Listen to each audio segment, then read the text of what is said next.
वाणी हुजूर स्वामी जी महाराज। सावन आया मासे दूसरा, सास मरी घर आया ससुरा। सावन आया मासे दूसरा, सास मरी घर आया ससुरा। यह श्री हजूर स्वामी जी महाराज साहब की वाणी है। आपके वाणी के अंदर कई प्रकार के प्रकरण हैं और उनके अंदर एक प्रकरण है 12 मासा। साल के 12 महीनों पर श्री हजूर स्वामी जी महाराज ने 12 शब्द लिखे हैं। ये और महात्माओं ने भी लिखे हैं।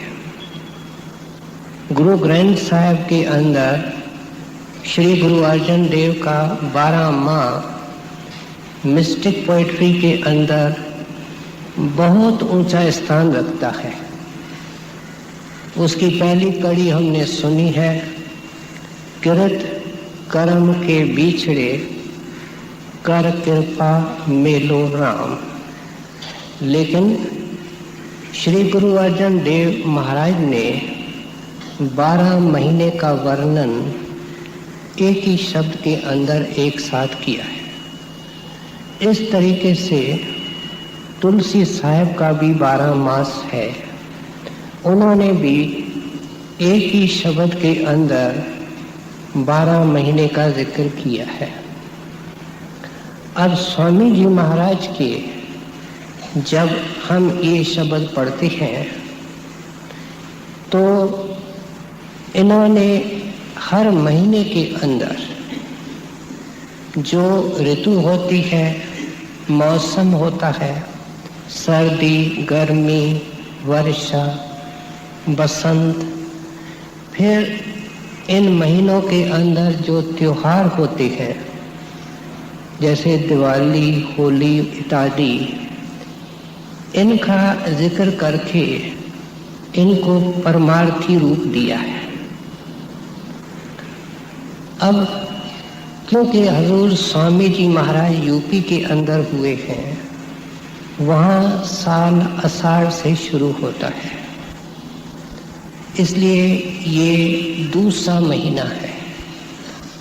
इस महीने में क्या होता है, इससे पहले तपन होती है, गर्मी होती है और धरती सूख जाती है। साथ साथ में लोग भी उदास होते हैं। क्यों?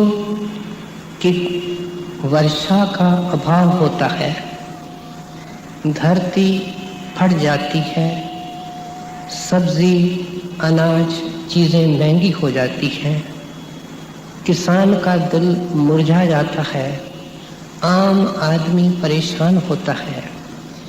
और इस महीने के आरंभ होते ही सबकी आंखें आसमान की तरफ लग जाती हैं। और हम जानते हैं कि इस महीने के अंदर खूब वर्षा होती है और जो सूखी धरती होती है उसके अंदर ताजगी आती है, हरियाली आती है और सभी के चेहरों और दिलों में खुशी आती है। ठंडी ठंडी हवाएं लगती हैं। मई जून की गर्मी और गर्म तपन और लू इंसान भूल जाता है। इस महीने का ये मिसाल लेकर के स्वामी जी महाराज परमार्थ का एक विशेष पहलू है, पक्ष है, उसको समझाने की कोशिश करते हैं। और यहाँ इस शब्द के अंदर एक खास नुक्ते को लेते हैं कि मौत कैसे होती है, और इसको आप दो किस्म की मौत का जिक्र करते हैं। एक जो आम आदमी संसारी मरता है, वह कौन है? जो दुनिया से प्रीत करता आया, जो दुनिया से प्रीत करता है और अपने कर्मों के कारण जिस भी जोड़ी में मालिक मुनासिब समझेगा वो फिर दुनिया में आएगा। ये किसका इतिहास है? ये हम जितने बैठे हैं सबका इतिहास है। जो आम संसार से मोहब्बत करता है, उसका अंत समय कैसे होता है उसकी तस्वीर खींचते हैं। फिर जिक्र करते हैं उन खुशकिस्मत लोगों का जिनके ऊपर परमेश्वर की कृपा होती है। परमेश्वर की कृपा की संतों की वाणी में एक ही निशानी बताई गई कि जब वो मेहरबान होता है तो उसको वह अपनी याद बख्शता है, अपनी तड़प बख्शता है, और ऐसे जीवों का मिलाप वह सतगुरु से करा देता है। सतगुरु कौन है? वो खुद मालिक है। जिस जीव को तारना होता है, अपने साथ मिलाना होता है, उसका प्रबंध जब से दुनिया बनी इस तरीके से करता है। सतगुरु कौन है? तीन लोक से जुदा है इन संतन की चाल। इन संतन की चाल कर्म से रहते न्यारे। कहते हैं हम कर्म के कारण इस काल के नगरी में हैं, और काल की नगरी में तीनों लोग आते हैं, लेकिन संत इनसे जुदा होते हैं और वे चौथे पद से आते हैं, और जो उनके चरणों में चला जाता है या जिनको वे कृपा करके अपने चरणों में बुलाते हैं, उनका एक अधिकार हो जाता है कि वे आगे पीछे अवेर सवेर उस निज घर में जाएंगे जहाँ से सतगुरु आता है। सतगुरु की खुशी एक बात में, सतगुरु की आशा भी एक, सतगुरु की तमन्ना भी एक, कि जिस जीव को मैंने शब्द का भेद दिया है वह उसकी कमाई करे। कमाई करने से थोड़ा हृदय शुद्ध होता है, बाकी काम सब सतगुरु खुद करते हैं। कहते हैं संतों के पास कई प्रकार की आत्माएं आती हैं। एक अति श्रेष्ठ आते हैं। अति श्रेष्ठ कौन होते हैं? जैसे पेड़ की जड़ काट देते हैं।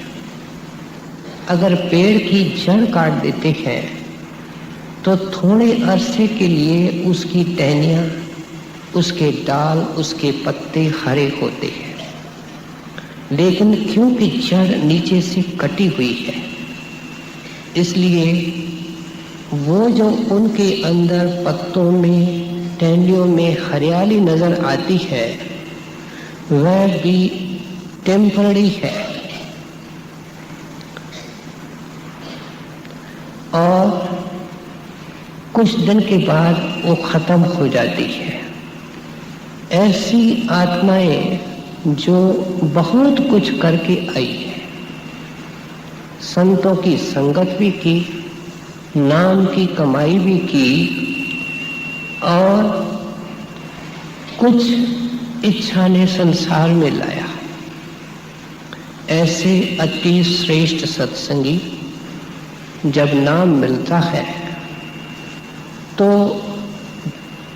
कुछ ही अरसे के अंदर वे अंदर चले जाते हैं।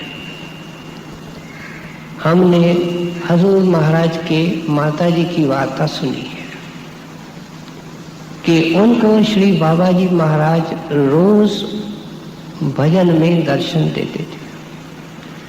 रोज दर्शन देने का अर्थ क्या है कि हाथ पैर ठंडे होते हैं, फिर हमारा धड़ ठंडा होता है, सुन्न होता है और आत्मा धीरे धीरे आंखों के पीछे आकर के अंदर चली जाती है। हम अगर ध्यान से संतों की वाणी सुनते हैं तो इसको जीते जी मरना कहते हैं। मरते वक्त ये हालत होती है। हमने कभी किसी को मरते देखा होगा। पहले उसके हाथ पांव शिथिल होते हैं, फिर धड़ शिथिल होता है, फिर हिचकी चलती है, आंखों की पुतलियां बदलती है और उसको शरीर से अलग किया जाता है। आगे जिक्र करते हैं। लेकिन ये गुरु के कृपा से जिंदगी में अलग होना, देह से विदेह होना, ये अति श्रेष्ठ जो सत्संगी होते हैं उनका जल्दी हो जाता है। फिर कुछ ऐसे लोग संतों के पास आते हैं जिनके कुछ संस्कार मंद भी होते हैं, लेकिन उनके अंदर विरह बहुत जोरदार होती है और वह विरह क्या करती है कि वो जो मामूली संस्कार हैं उनको जला देती है। खूब अरसे के लिए उनको अभ्यास करना पड़ता है और जिंदगी के अंदर पूरा जोर लगाते हैं। गुरु की कृपा खूब पाते हैं और वे भी इस मौत की घाटी को पार करके जाते हैं। अंदर में गुरु उनका और वे गुरु के। हमने भाई शादी की वार्ता सुनी है। उद्दंड था, शरारती था, लोगों को, राहगीरों को सताया करता था और किसी सत्संगी ने टोक दिया कि तुम हमको तंग करते हो, हमारे गुरुजी के पास तो चलो। आया, देखा और वापस नहीं गया। शादी नहीं की, नाम शादी था। कोई कहता शादी, तुम्हारी शादी, कहते मैं खुद नाम मेरा शादी है। और नाम मिलने के बाद उसने सारी सारी रात भजन किया। राय साहब मुंशीराम लिखते हैं कि मेरे साथ सफर में चलता था, हम एक ही कमरे में ठहरते थे। उनके पास एक चमड़े का कमरबंद था।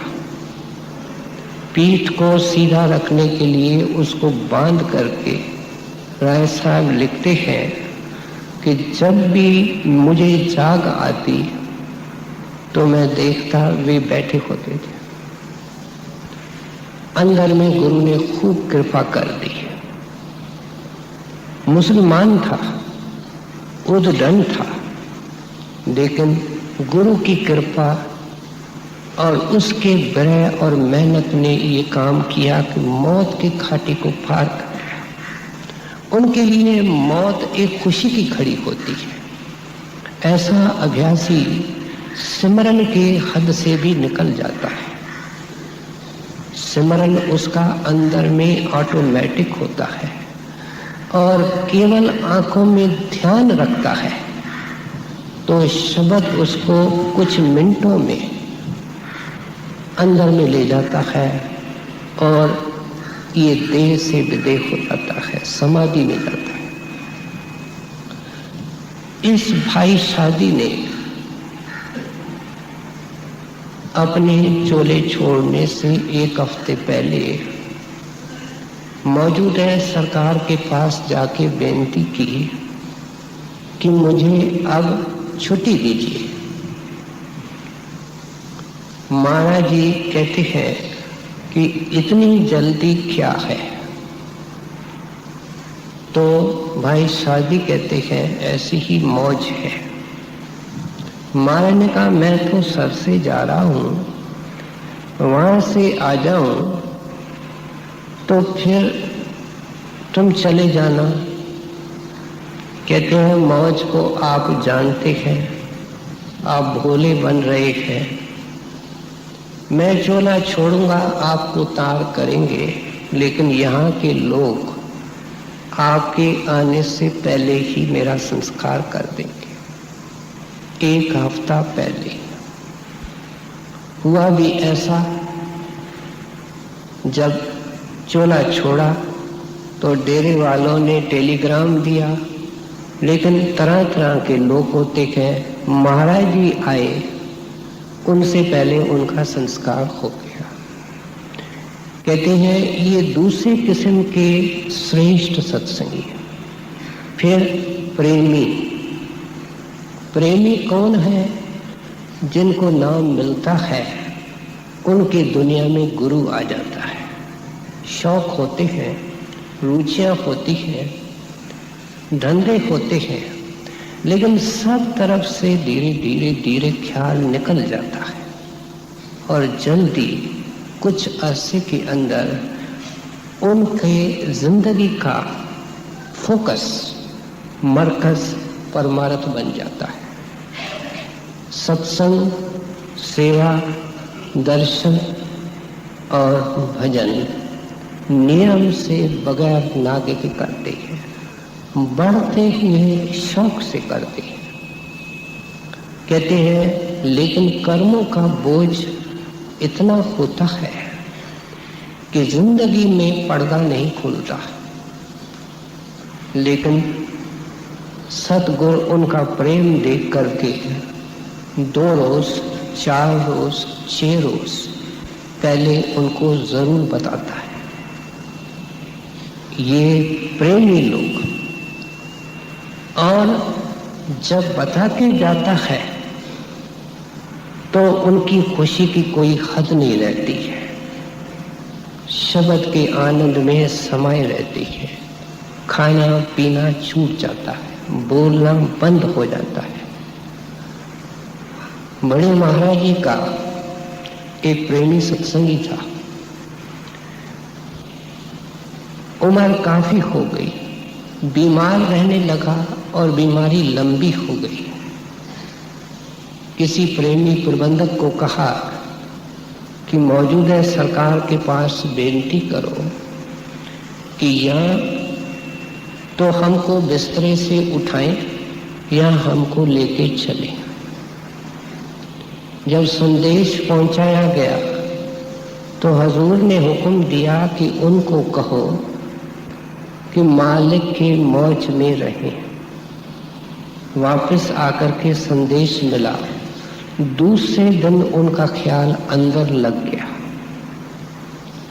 उसका दुनिया से संबंध टूट गया।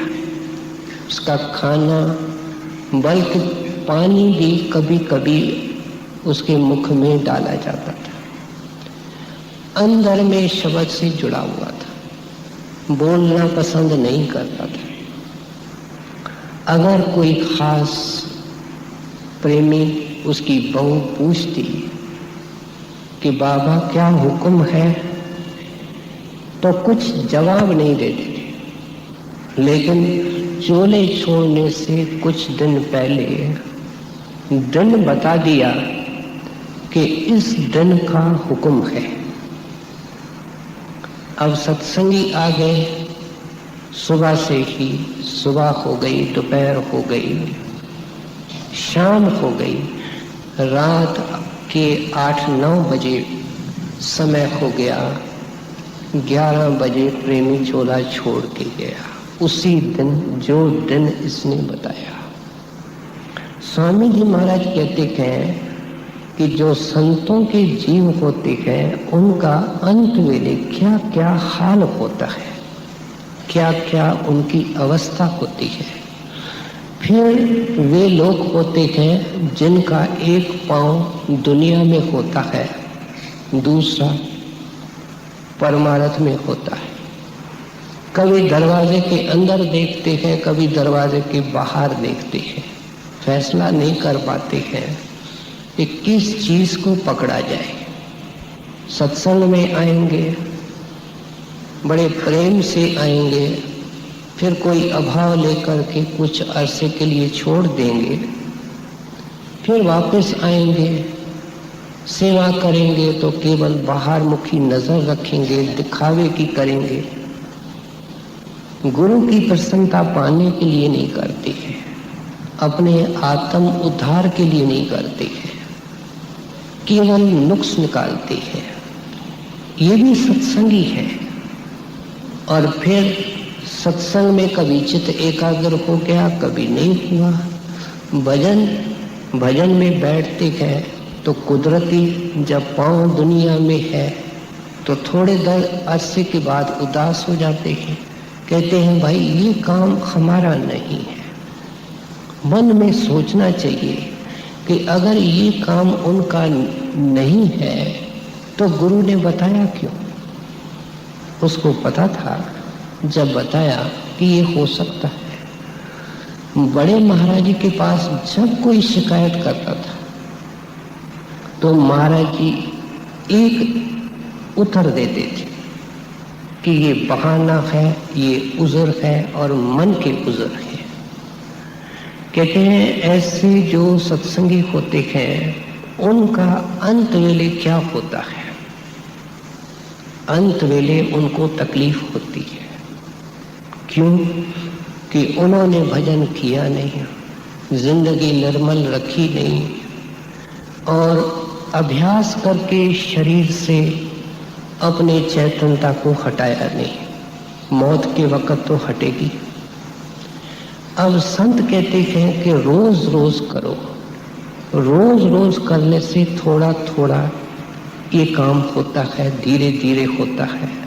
और उस वक्त होगा 1 घंटे में, 2 घंटे में, तो कितनी तकलीफ होगी। इतनी एक सुंदर मिसाल दी जाती है कि अगर बारीक रेशमी चादर है और हमने उसको धो करके सुखाने के लिए डाली है और कोई जगह नहीं, कांटों के ऊपर कोई झाड़ी है उसके ऊपर डाली है, तो जिसने डाली है उसको ये देखना चाहिए कि अब बादल आ गए और किसी वक्त भी पानी पड़ सकता है। फिर हवा चल रही है, बूंदा बांदी हो रही है। कहते हैं ऐसा आदमी जब जोर से वर्षा पड़ेगी तो अपने आप को बचाने की खातिर जल्दी उस चादर को खींचेगा। नतीजा क्या होगा? वो बड़ी बारीक, बड़ी नफीस, उसके टुकड़े टुकड़े हो जाएंगे। ये हमारे शरीर की हजारों नाड़ियां हैं, उसके ऊपर हमारी सूरत की चादर बिछी हुई है। संत कहते हैं एक एक कांटे से धीरे धीरे, एक एक नाड़ी से धीरे धीरे इसको हटाओ। जमदूत हटाता है तो जोर देकर के हटाता है। आगे बताएंगे उनका क्या हाल होता है। कहते हैं इसलिए प्यारे हमारी बात को समझो। संतों ने ये वाणी किसी पर्पस से लिखी है, किसी मकसद से लिखी है। समझाना चाहते हैं कि ये सब होता है और ऐ प्यारे जिंदगी में नहीं करोगे सत्संगी तो अंत वेले हमारे को भी अच्छा नहीं लगेगा, लेकिन तेरे को भी तकलीफ होगी। और फिर कुछ बहुत कम ऐसे निकृष्ट सत्संगी होते हैं जो नाम लेने के बाद खाते हैं, शराब पीते हैं, रिश्वतें लेते हैं, चोरियां ठगियां बेईमानियां करते हैं, अमानतें खा जाते हैं, कदम कदम पर झूठ बोलते हैं, तो उनका क्या होगा? क्या उनको भी गुरु लेने आएगा? उनकी भी संभाल होगी? ये सवाल मौजूद है महाराज साहब से। किसी जिज्ञासु ने पूछा तो महाराज जी ने सुनते उनसे एक सवाल पूछा कि जिनकी ये भ्रष्ट हालत है, क्या वो सत्संगी है? आप उनको सत्संगी कहेंगे जो जिंदगी में सारे असूली तोड़ देते हैं? लेकिन संत अपने नाम को देखते हैं, नाम के व्रत को देखते हैं, और ऐसा सत्संगी बहुत परेशान होता है। हम तो जो मामूली काम करते हैं समझते हैं इसके अंदर कुछ नहीं है। डेरे में एक सेवादार रहता है। हजूर महाराज ये बात सत्संग में सुनाया करते थे। जब उसका अंत समय आया तो बहुत गिड़गिड़ाने लगा, घबराने लगा, और जो उनके पास जाए उनको कहे कि काल हिसाब मांगता है। सत्संगी था। ये बात महाराज जी अपने मुखारविंद से सुनाया करते थे। उनके अंदर कमजोरी क्या थी कि जो मुफ्त का माल जहां से मिलता वो खाता था। उसने कोई संत मत का हक हलाल की रोटी का सिद्धांत नहीं रखा था। कुछ दिन बहुत तकलीफ में था, फिर अपने आप बोला कि अब शब्द पढ़ो। किसी ने शब्द पढ़ा, उसका ध्यान अंदर लग गया। फिर कुछ अरसे के बाद उसको ले गए। कहते हैं इसलिए नेक पाक जिंदगी, पवित्र जिंदगी, जिसके अंदर भजन के कमी को गुरु देख सकते हैं, लेकिन कर्मों का हिसाब चुकाना जरूरी है। पुराने कर्म अदा करने खुशी खुशी से, और नए कर्मों से बचना, इसके ऊपर सत्संगी की पूरी निगाह होनी चाहिए। इसलिए कहते हैं ये जुदा जुदा किस्म के सत्संगी संतों के पास आते हैं, और ऐसे जो असूलों को तोड़ देते हैं उनको कभी कभी कुछ अरसे के लिए भटकना पड़ता है, और बाद में गुरु उनको संभाल करता है। दुनिया में तो जरूर आएंगे क्योंकि अंधाधुंध कर्म की है। तो कहते हैं लेकिन संत अपने शरणागत जीव की संभाल जरूर करते हैं। बड़े महाराज जी कहते थे अगर पूरे गुरु से कोई नाम लेता है और फिर वो जमदूतों के साथ जाए तो वो गुरु पूरा नहीं है, उसको दूर से सलाम करना चाहिए। ये बड़े महाराज के मुखारविंद के वचन है। सो स्वामी जी महाराज हमको समझा रहे हैं इस महीने का उदाहरण लेकर के कि एक तो ये तस्वीर है सत्संगी की, फिर आम संसारी की क्या है, दोनों को खींच करके हमारे सामने रखते हैं। वो संसारी की तस्वीर क्या है, हमारा इतिहास, हमारा पिछला इतिहास बदलना चाहते हैं। इस भावना से ये वाणी लिखी है कि कोई प्यारा संतों के पास जाए, उनके आदेश के अनुसार जिंदगी व्यतीत करे और भजन बंदगी करके अपने घर को चले, जिंदगी के अंदर मौत की घाटी को पार करे। गुरु उसके वास्ते खुशियों के खजाने लेकर अंदर खड़ा है। हम प्यार, लंबा शब्द है, प्रेम प्यार से सुने।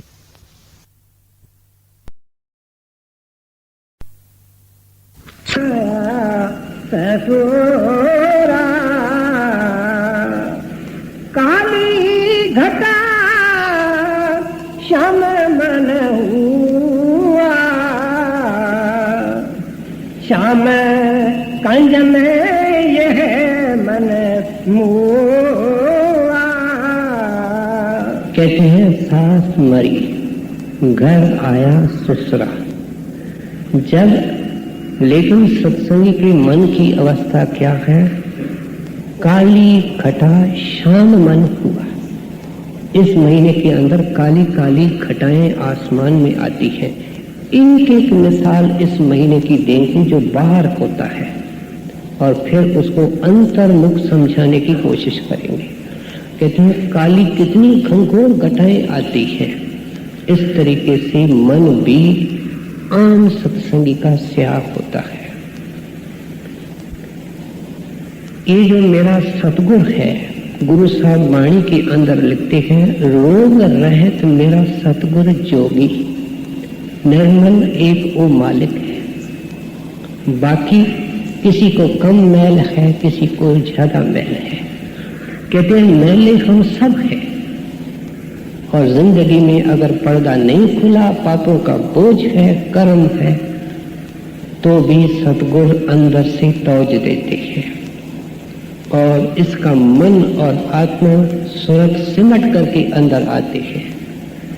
और ये क्या है? ससुरा मन का अंदर आना।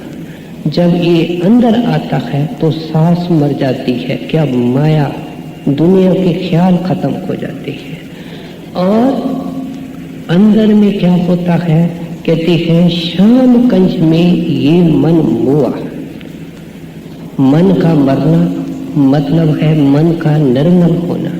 काम क्रोध निकल जाती है, प्रेम प्यार पैदा होता है।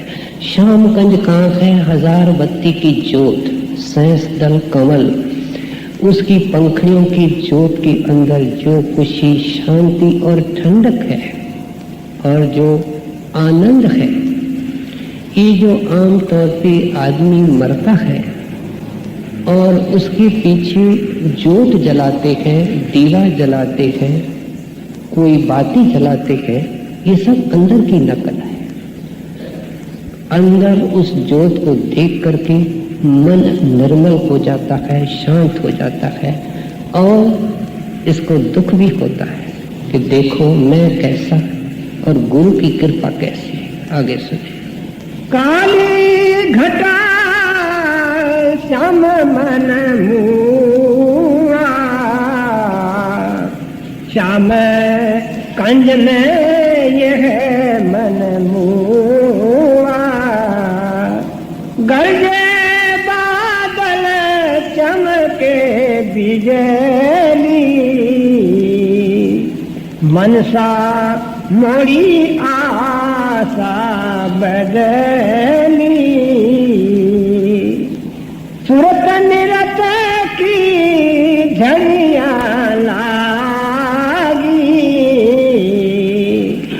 धुन अनंत साधन से चाली।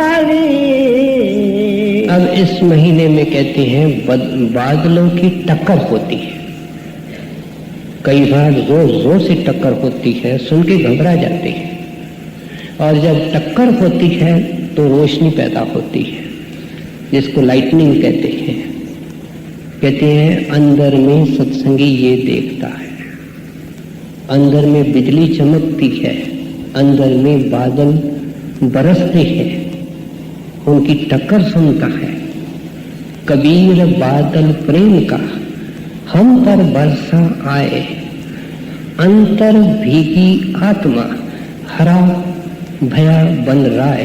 कहते हैं जो बन, जो खेती सूखी हुई थी, उसके ऊपर प्रेम का बादल बरसा और सतगुरु की रहमत से बरसा। ये हालत होती है जब सत्संगी अंदर जाता है। कहते हैं अंदर में ये इसकी सुरत और नरत अनहद शब्द को सुनती है। पहले स्थान पर जब ये जाता है सत्संगी, तो इसको 10 प्रकार के अनहद सुनने में आते हैं, 10 प्रकार की धुनें, और धीरे धीरे धुन रह जाती है और वह घंटे और शंख की है। क्यों? कि बाकी धुनें लोकल हैं। अगर अजमेर के कई सड़कों पर आप मोटर चलाते रहो तो आप आगे नहीं जा सकते। जब आपकी मोटर जीटी रोड पर आएगी, जीटी रोड आगे जाता है, कई शहरों से जुड़ा कर आप बंबई तक जा सकते हो। इसलिए संतों ने वहां छटनी करानी है, घंटे और संग की धुन सुन करके आत्मा आगे जाती है। आगे सुने। सूरत निरता की झड़ियां लागी, धुन अनंत शब्दन से चाली, बद अवस्था चेतन लागी,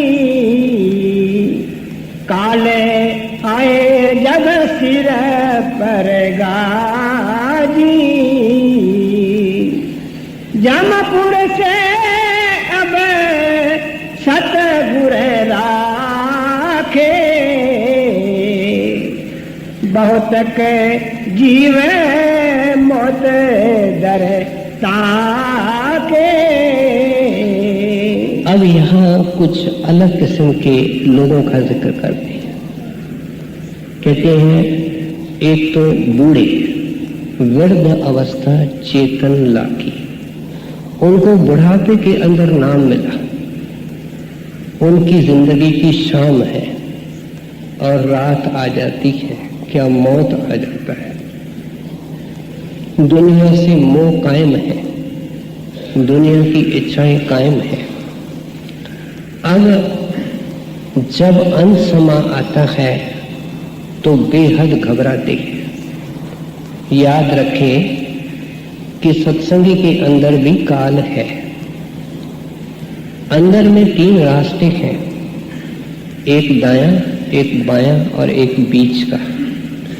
लेफ्ट साइड में काल है, काल की कचहरियां हैं, जमदूत हैं, धर्मराय है, ये सब उस तरफ है। सब पुरियां पाताल इस तरफ है, सब नरक और स्वर्ग इस तरफ है। कहते हैं सत्संगी को भी वो काल और जमदूत पकड़ना चाहता है, लेकिन सतगुरु दाएं तरफ खड़े होते हैं और उनके मुख में जाने नहीं देते हैं।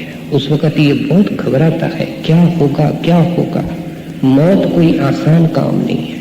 अगर दुनिया के ग्रंथ पढ़ो, समय के ख्याल से जिक्र करना मुनासिब नहीं है, तो मौत का नाम सुन करके रोंगटे खड़े हो जाते हैं। कहते हैं फिर भी गुरु अपने नाम को देखता है और 1 मिनट पहले, 10 मिनट पहले कुछ लोग कहते हैं कि ये सत्संगी गुजर गया, कुछ नहीं बताया। बतावे कैसे? अगर आधा घंटा भी पहले गुरु बतावे, वो पता नहीं कौन कौन से लोगों को इकट्ठा कर देंगे कि इसको भी बुलाओ, इसको भी बुलाओ, ये भी कागज निकालो, ये भी काम मुझे करने दो। वो तो दुनिया में वापस आ जाएगा, उसका तो पूरा नुकसान हो जाएगा।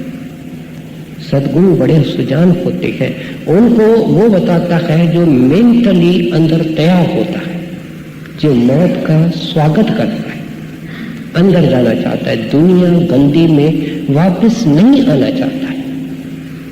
कहते हैं जो आना चाहता है उसको कैसे बतावे, जिसका मोह बना हुआ है।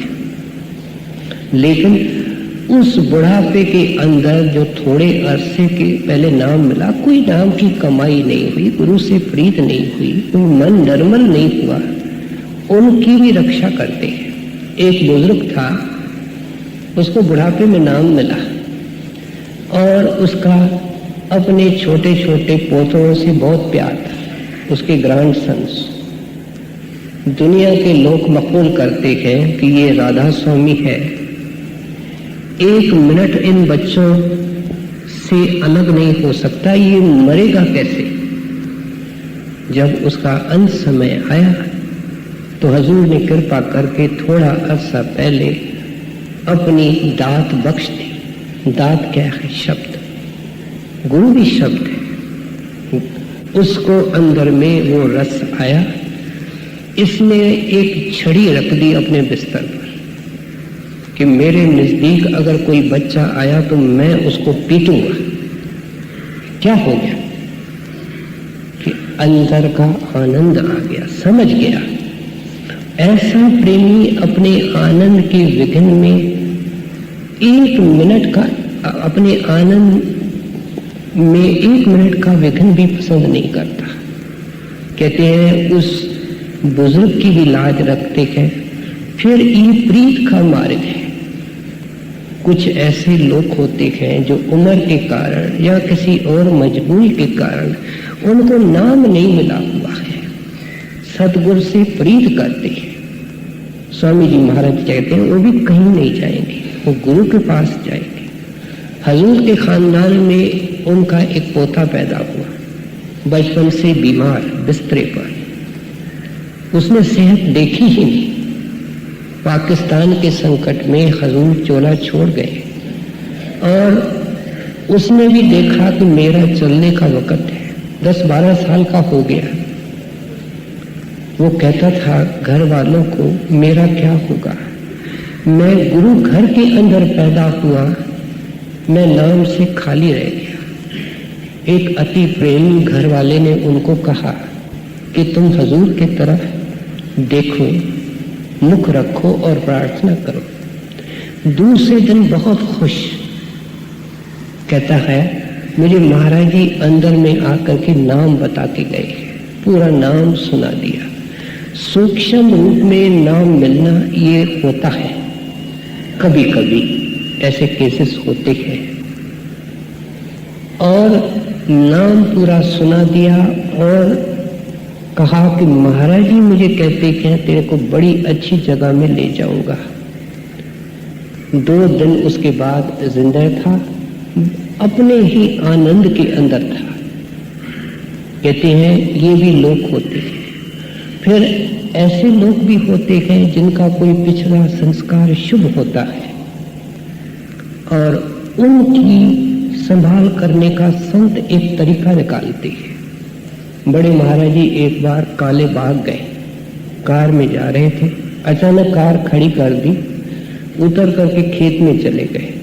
वहां एक बुजुर्ग खड़ा था, उससे उसके खेती बाड़ी के बारे में सवाल पूछने लगे। महाराज जी के स्टाफ के आदमी हैरान थे। आखिर जब चलने लगे तो महाराज जी कहने लगे बाबा अगर हम आपको मिले इसके बाद तो तुम पहचान सकोगे? उसकी नजर कुछ कम थी, ऐसे हाथ करके महाराज जी की तरफ ध्यान से देखता है और कहता है हाँ पहचान लेंगे। ये कहकर के महाराज जी तो चले गए काले बाग। स्टाफ के अंदर 1-2 आदमी ने सोचा कुछ दिनों के बाद कि चलो पता करें उस बाबा का क्या हाल है, इसमें क्या भेद है। जब आए तो लोगों ने बताया कि 2 दिन हुए हैं चोला छोड़ गया। भाई इसने कोई भक्ति नहीं की, लेकिन ये अंत वेले कहता था कि एक बुजुर्ग आया था, मैंने उसको बुजुर्ग समझा, वो तो मालिक का कोई प्यारा दरवेश है, मेरे अंदर आया है और कहता है बाबा तेरे को तकलीफ नहीं होगी, मैं उसके साथ जा रहा हूं। ये सब बातें स्वामी जी महाराज इसलिए बताते हैं कि जो संतों के पास कस्तूरी होती है वो सबको अपने अपने संस्कारों के कारण देते हैं। जमपुरा से अब सतगुर राखे, भौतक जीव मोत घर ताके।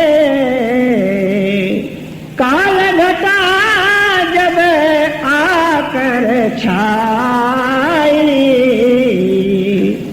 धारा मोत अधिक बरसाए। जीव अनेक रहे घबराए,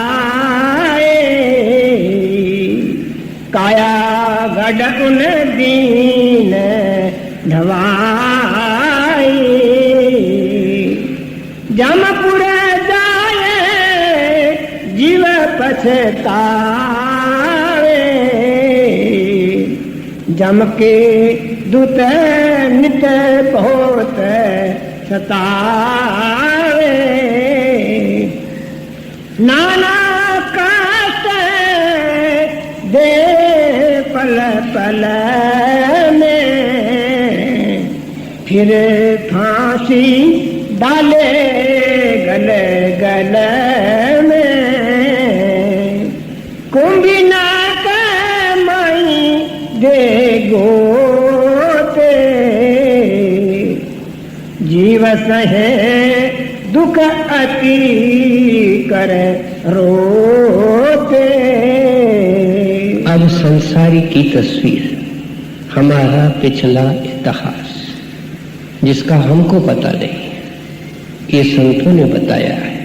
कहते हैं जिसने दुनिया को खाया, जिन्होंने दुनिया से प्यार किया, ये उस तरीके से है जैसे रोते रोते पैदा हुए। हम सारी जिंदगी रोते हैं और अंत वेले स्वामी जी महाराज कहते हैं जमदूतों के हाथ से रोता जाता है।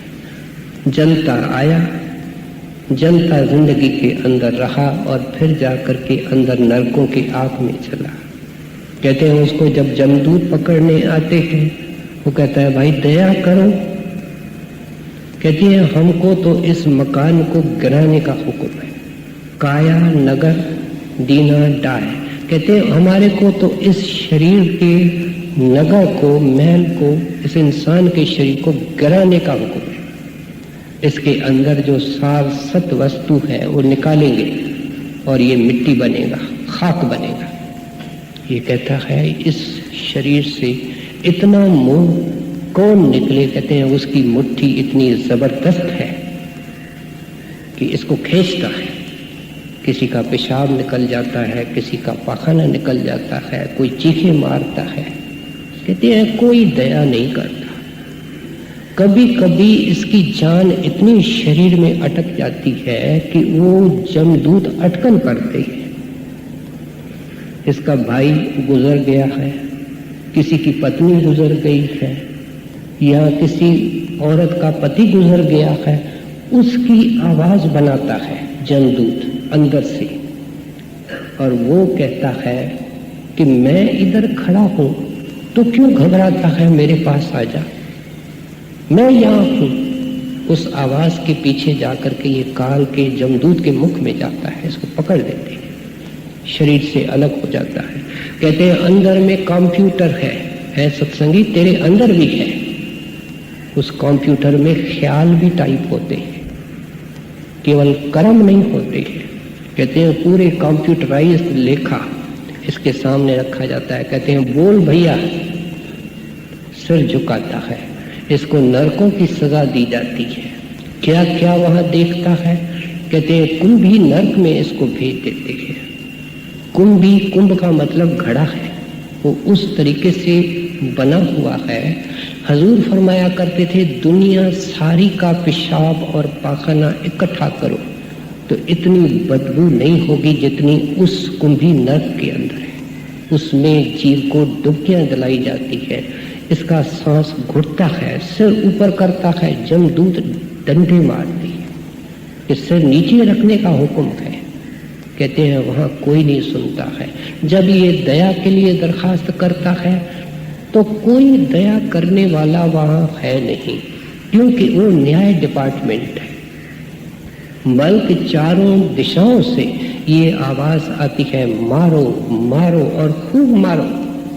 इसने इंसान का जामा परमात्मा के पाने के लिए इसको दिया गया था, इसने काला किया है, इसने कदर नहीं की है, और ये सजाएं इसको दी जाती हैं जिसका जिक्र आगे आता है। कुंभी नरक माही दे गोते, जीवत है दुख अति कर रोते। वे निरादई दया नहीं लावे, अति त्रास से जीवे मुरझावे। अग्नि खंभ से फिर लिपटावे, हाय हाय कर तब चिल्लावे। सुनन कोई मुश्किल भारी, सरपन माला ले गले डारे, मार मार चौदिस से होई, पतिगत अपनी सब विधि खोई, नरकन में अति त्रास दिखावे, फिर 84 ले पहुंचावे।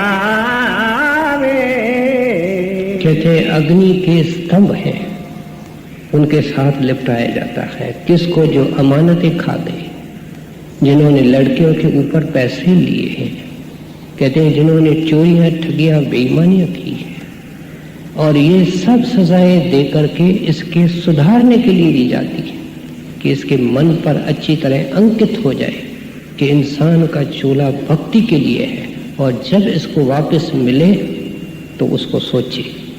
और बाद में इसको 84 के धक्के खाने पड़ते हैं। 84 का नक्शा हमारे सामने है। कितने खतरनाक जानवर हैं, सांप है, सुअर है। कौन सांप बनना चाहता है, कौन सुअर बनना चाहता है? स्वामी जी महाराज कहते हैं बने हो, अनेक बार बने हो, वापस मत बनो। वापस न बनने का क्या उपाय है, आगे सुने। नरकन में अति त्रास दिखावे, फिर 84 ले पहुंचावे, गुरुबाती दिन यह गति पाए, नरदेही सब बाध गवाए, जो जो भजन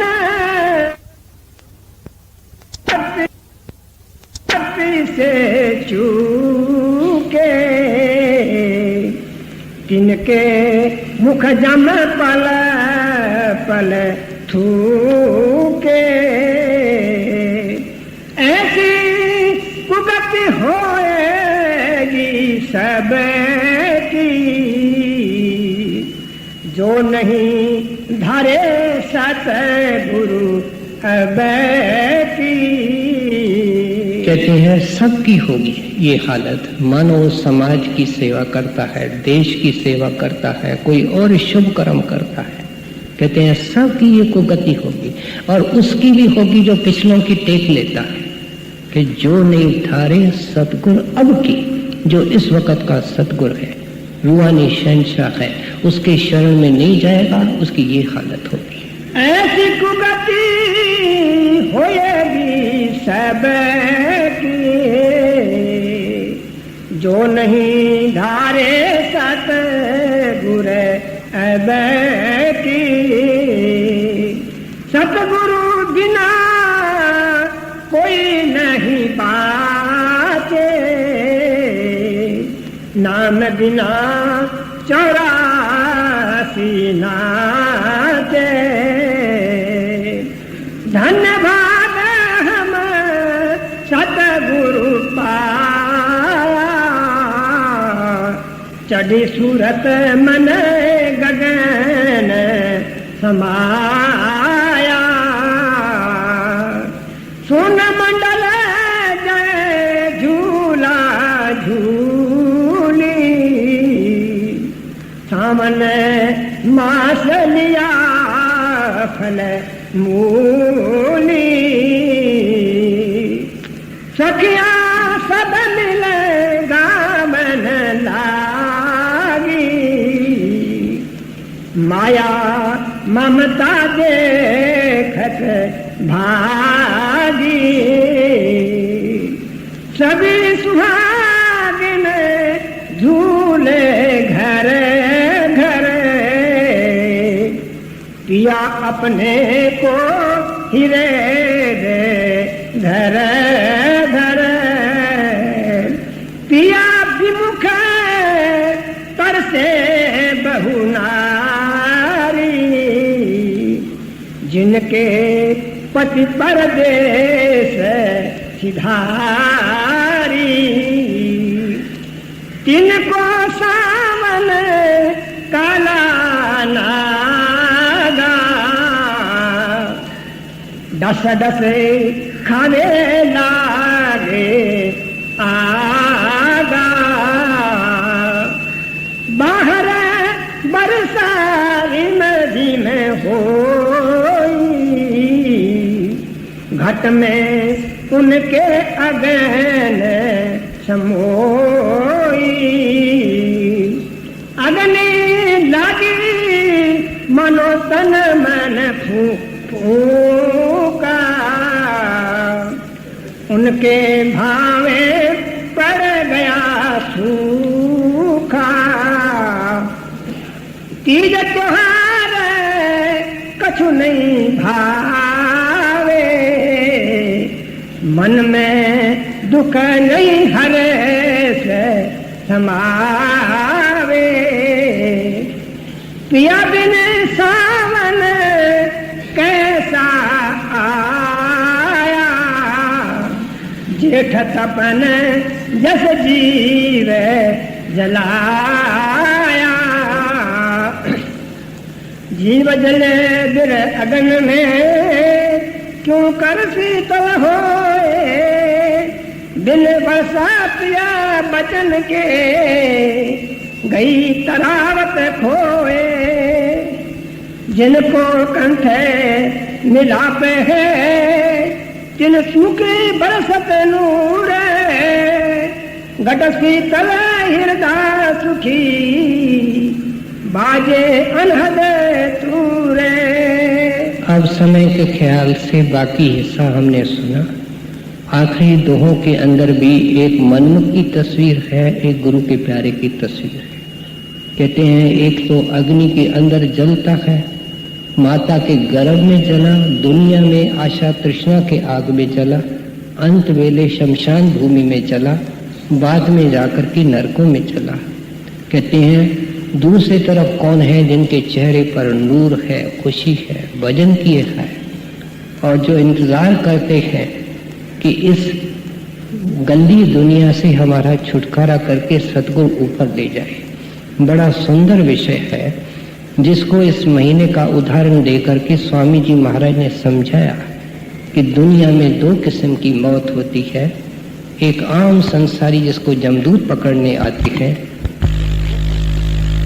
जो संतों के जीव होते हैं, और संत उनकी अंत वेले मदद करते हैं, ऊपर ले जाने की कोशिश करते हैं। जिनको कंठ मिलाप है, तिन मुख बरसत नूर।